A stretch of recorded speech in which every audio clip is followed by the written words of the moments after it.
Ladies and gentlemen, I would have bet real money that King David said, "The thing that I feared most has come upon me." And I still think he did say it. I just can't find him saying it right this second. But fortunately for me and for the message that I want to bring to you, I have found Job saying it.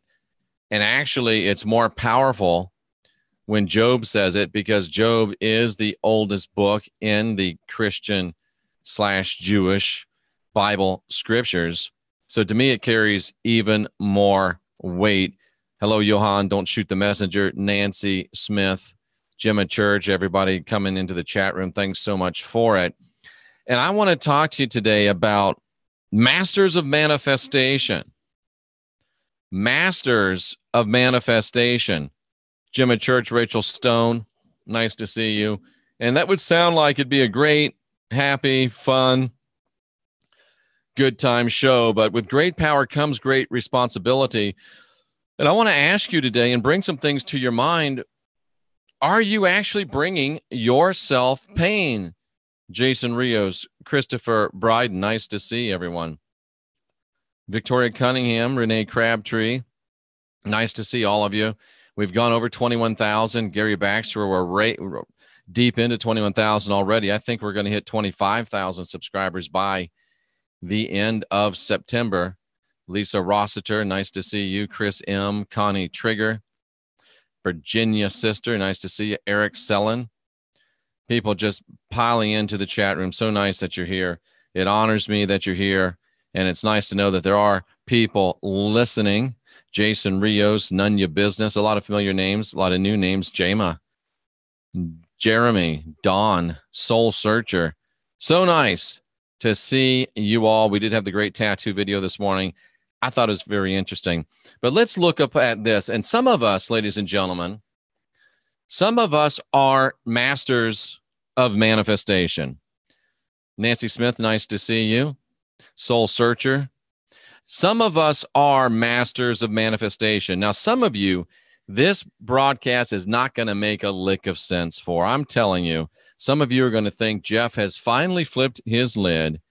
Jeff has finally lost his ever-loving mind. And some of you are going to say, hello, I am Tammy. Some of you are going to say, wow, he's talking to me. How does he know? Is he reading my mail? KT, Tracy, Evernizzi. People are going to say, he's reading my mail. Because some of us are great manifestors, Steve Conover. Some of us have a way of making things happen. And I have a dear friend who's not, well, arguably he's not in our genre yet, but he's playing around the periphery. He's a man of Christian faith and I think open mind. And he's a guy that outside of, it's not just spiritual is what I'm trying to get to. Hey, VC and Ian. It's not that you have to be spiritual to do this. This gentleman is a master of making things happen. And what is manifestation? Manifestation is making things happen. And he's a master of making things happen. So there's a lot of us that are masters of making things happen. Scott, Severini, Barry, Chad. So a lot of us are masters of manifestation in a spiritual way, maybe because we haven't learned to apply it yet in a practical way. But there's a lot of us that are masters of manifestation. We just make things happen. And I'm going to try to keep it to a spiritual. Hello, Jason. I'm going to try to keep it into a spiritual context. Take me, for example. You've heard me tell this story before if you've been around at all. My daughter was making some decisions that I didn't personally agree with, my youngest daughter. And because I have the ability and because I have the technology and because I have applied it and can navigate this, I was going to can't quit.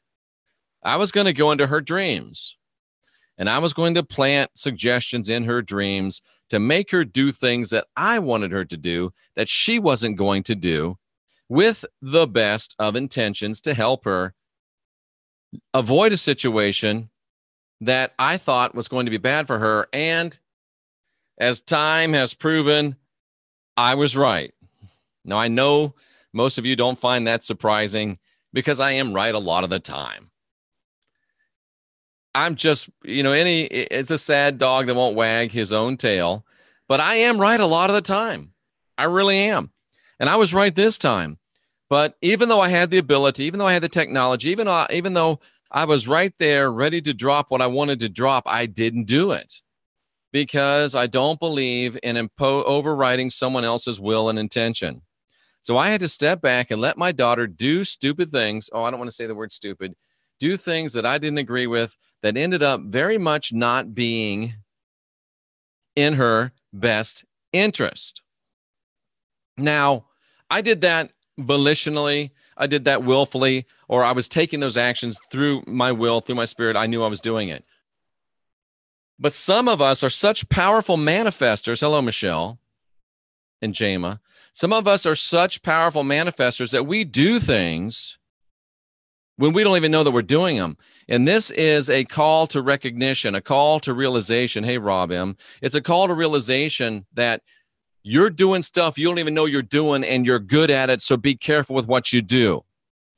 Say, for example, and this is intentionally silly, but let's say you got a brand new bicycle, okay?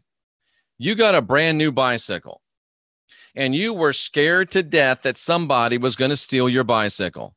You're sitting around all day long. Oh, I hope my bike didn't get stolen. I hope my bike doesn't get stolen. You're looking out the window. Is my bike still there? You got 4 locks on it, and you're just looking, and you're looking. Is my bike, my bike, my bike, my bike? Somebody's going to steal my bike. Somebody's going to steal my bike. Somebody's going to steal my bike. Do you know that, as Tony Robbins says, the things you think about the most, you become? As the law of attraction says, that what you put out, you're going to get back. So think about it. And that's just normal people putting out this idea of my bike's going to get stolen. My bike's going to get stolen. My bike's going to get stolen. That energy goes out and it gathers to it. And again, I'm being intentionally silly. It gathers to it bike stealing spirits, right? And they know exactly where that manifestation's coming from. And these bike stealing spirits come and see that bike. And then there's some guy walking down the road, doesn't even know how to ride a bike. And through the power of your intention, I don't know if a spirit walks into the guy. I don't know if they just influence the guy. He don't even like bikes, doesn't know how to ride a bike, but he goes up on the porch and he picks up your bike and he steals it. He steals it. Soul searcher stealing my lines. Be careful what you wish for. He steals your bike simply because you, a master manifestor, don't even know you're a master manifestor, has put out so much energy of bike stealing. Connie Trigger shows a bike stealing guy riding away on a bike. Shows so much, it puts so much manifestation out there that the bike stealing spirits get together, walk in or manifest in some dude that doesn't know how to ride a bike, and he's running down the street with your bike. He's running down the street with your bike, and Christopher Bryden says, abracadabra, shazam, boom, no bike. And that's normal people. What if you're a master manifester? I'm afraid my bike's going to get stolen. You look out the first time, no bike. No bike. Let's bring it down to a little bit more of reality. Let's say, ladies, that you are in, J.R. Herrera says, that would suck because I can't run. Let me tell you something, ladies and gentlemen. I'm 55 years old. If you see me running down the street, you better run too, because that means something's chasing me. Because I'm not putting my hips, my knees, my ankles, my back through the pounding of running. And if you're my age, or if you're over 50, if you're over 40, stop running. You're hurting yourself. Get on a bike. Don't do it anymore. Yes, I'm talking to you, Joe. Don't do it. Ladies, you're dating a good fella. You've been cheated on before. And you've been cheated on so many times that even though this guy's a good guy, even though this guy has never cheated on anyone in his life, even though this guy is a great guy, you're like, my boyfriend's going to cheat on me. And there's as are you, maybe. Nice to see you. Renee Crabtree, sorry if I'm missing some of you as you come in. My boyfriend's going to cheat on me. My boyfriend's going to cheat on me. My boyfriend's going to cheat on me. My boyfriend's going to cheat on me. All you think about is your boyfriend cheating on you. Where's he at? Here's his passcode. 1, 2, 3, 4, 5, 6. Let me see. What's in his text messages? What's in his pictures? What's in his email? Oh no, honey. I wasn't looking at your phone. Looking, checking, watching. What kind of energy are you putting out into the universe? Yeah, thanks, Derek. I knew I did that just for you. What kind of energy are you putting out in the universe? My boyfriend's going to cheat. My boyfriend's going to cheat. My boyfriend's going to cheat. My boyfriend's going to cheat. And there's your poor boyfriend. He never even thought about cheating about anybody in his life. And you're putting out this intention into the ether. And I will guarantee you, ladies and gentlemen, there are spirits out there in the ether that eat up lustful thoughts, that eat up perverse thoughts, that eat up thoughts of cheating, that eat up aberrant or abnormal or intense sexual feelings. They draw their sustenance from it. And if you're putting out, he's going to cheat, he's going to cheat, he's going to cheat, he's going to cheat, they're going to listen. And your boyfriend's going to be walking down the street, minding his own business, and all of a sudden, he's going to get this idea to cheat. It's not even his idea. If you're a master manifester, and some of you are, and these spirits that want to feed on that, and you're putting out a beacon of he's going to cheat, they'll find a girl or a boy, I don't know what his proclivities are, to go and hit on him, and your boyfriend that never would have cheated, ever. You, master manifester, have created a situation where your boyfriend's going to cheat on you. And your boyfriend never would have cheated on you. Your girlfriend never would have cheated on you if you hadn't manifested the energy, the power, the intention to make it happen. Derek Bros has a saying that he said to me 100 times. If you're looking for something, you will find it.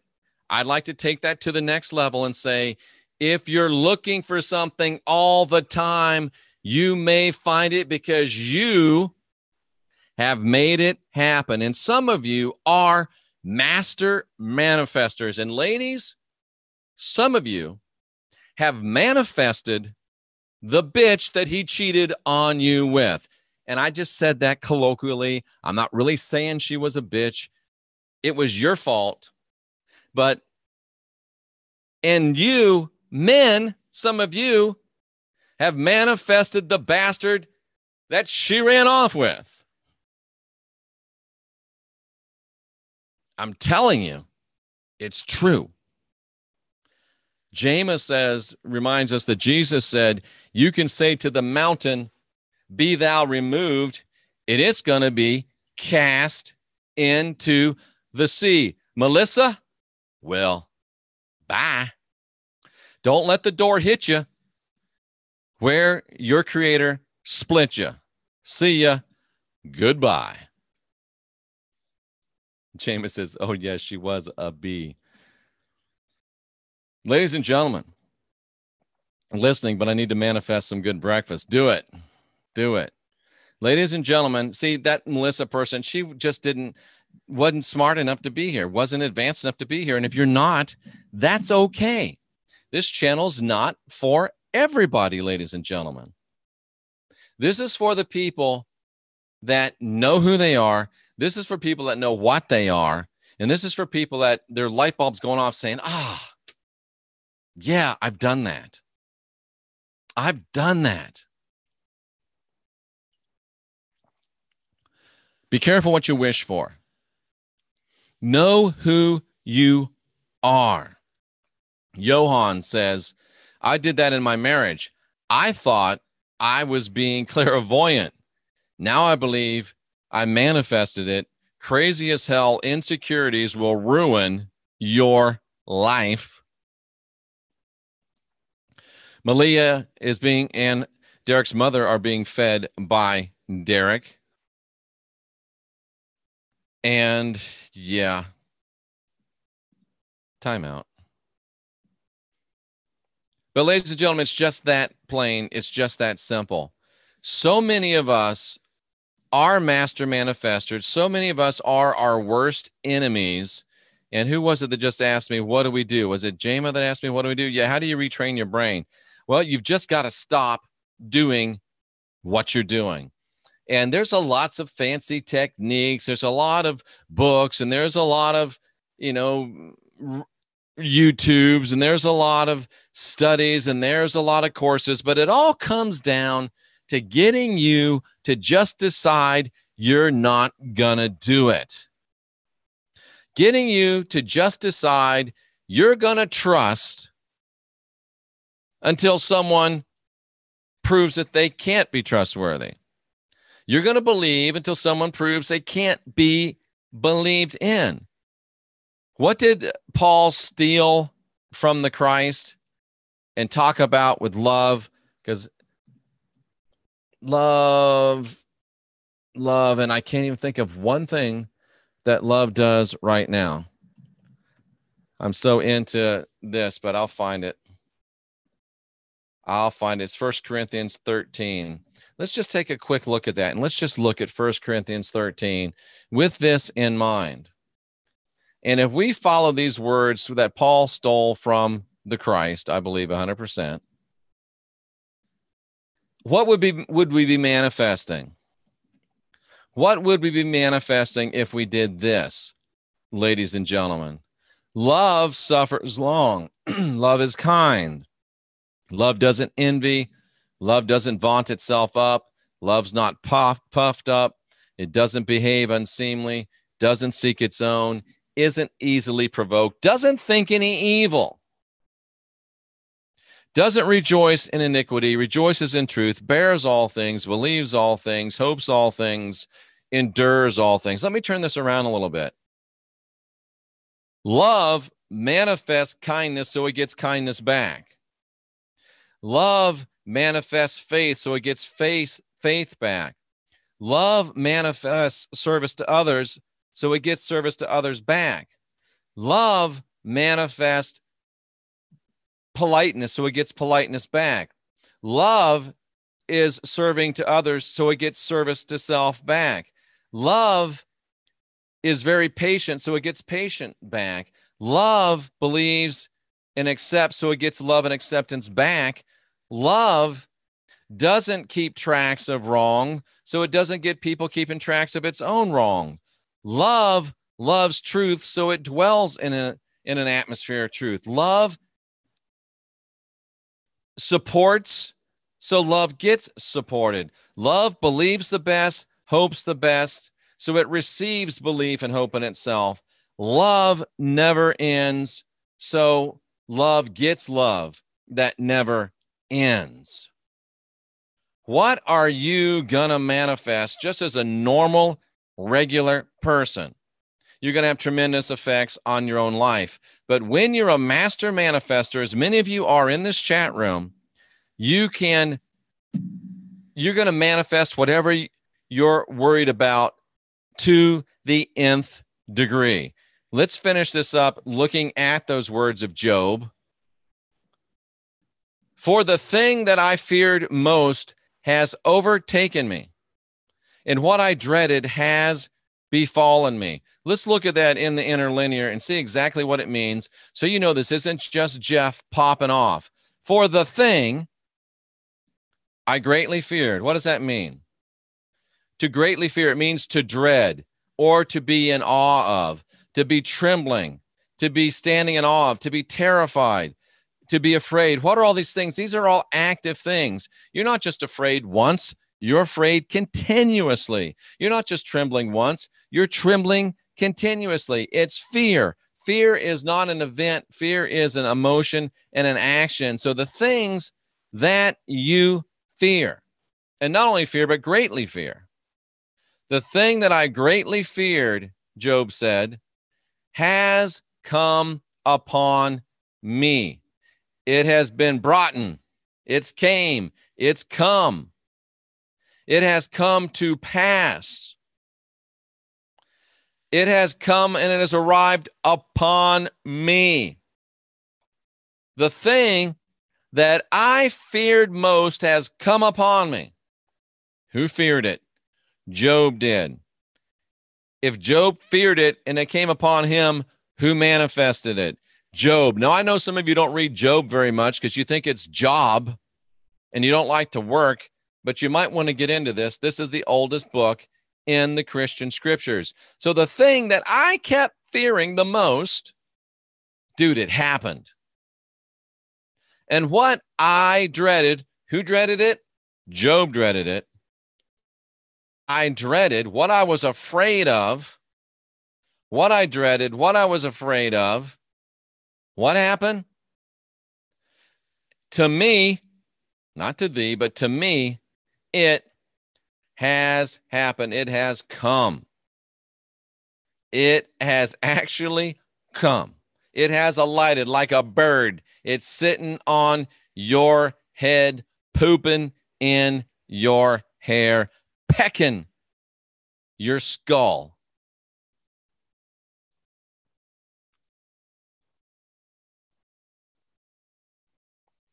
For the thing I feared has overtaken me, and what I dreaded has befallen me. Why?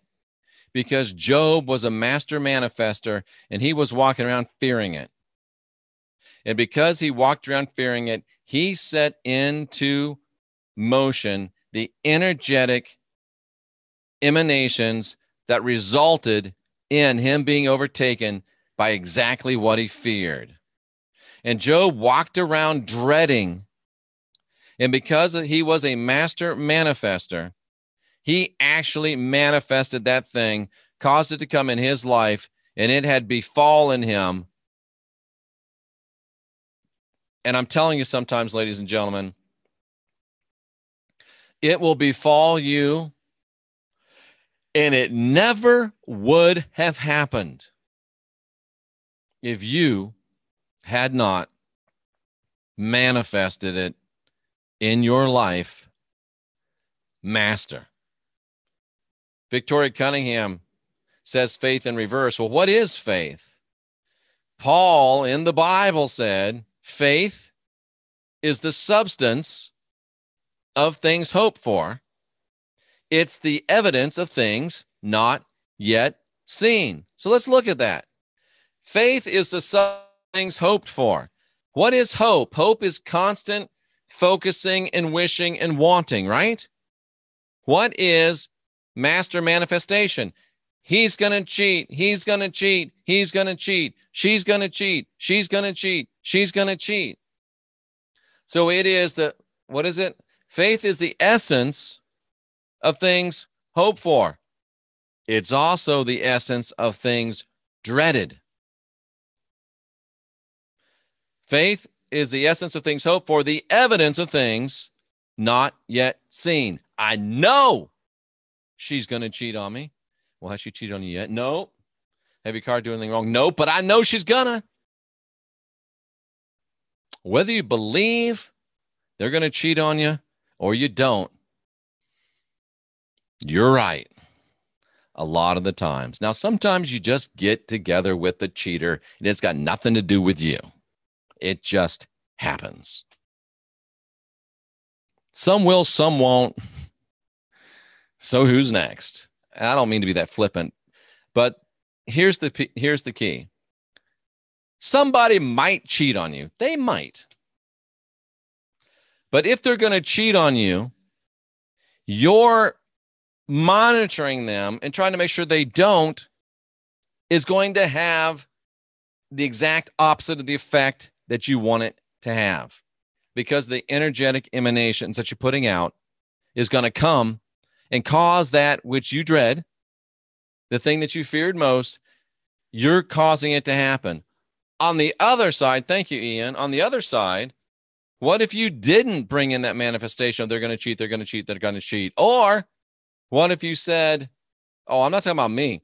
What if you said, they're so faithful, they're so faithful, they're so faithful, they're so faithful? What are you putting out there, ladies and gentlemen? My spouse, I'll just say it for me now, my spouse is the most faithful spouse in the world. My fiance is the most faithful fiance in the world. She's so faithful. He's so faithful. What are you putting out then?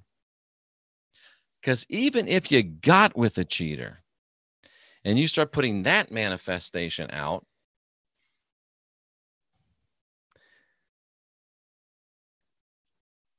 you're a master manifester. Do you want to manifest something positive? Or you want to manifest something less than positive? It's up to you, you master manifester, you. And some of you know who you are.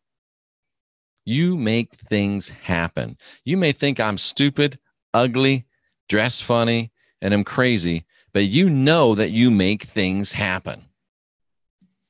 Outer Earthly talks about the mainstream news media saying something over and over again. You know the old story, repeat a lie often enough and people believe it.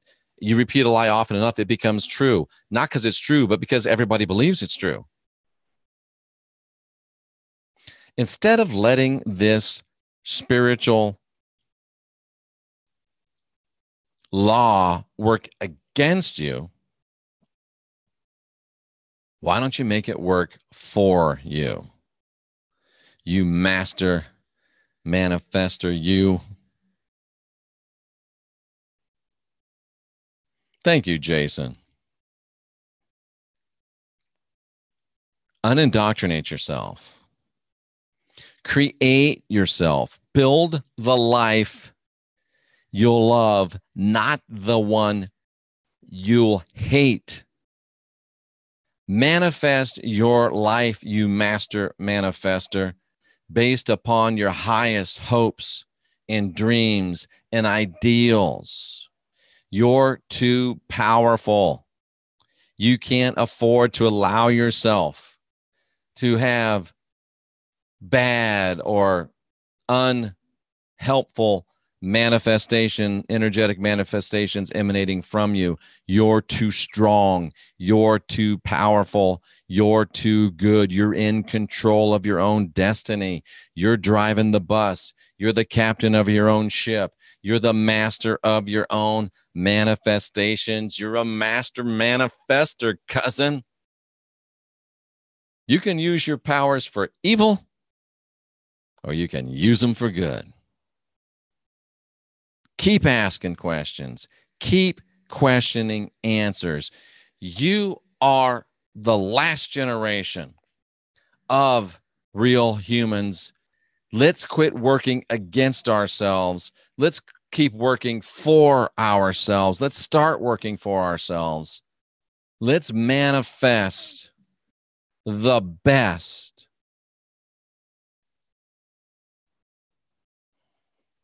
And let's get busy.